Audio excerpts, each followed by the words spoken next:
recently did a video here, not even a year ago, and it was already starting to grow over a little bit, but it is almost unrecognizable.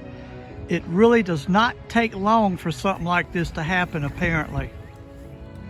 All this is grown over by small trees and maybe larger trees that have blown down because of storms. This is the old grave sites right here. It looks to me like they're completely grown in. I'm gonna post a video,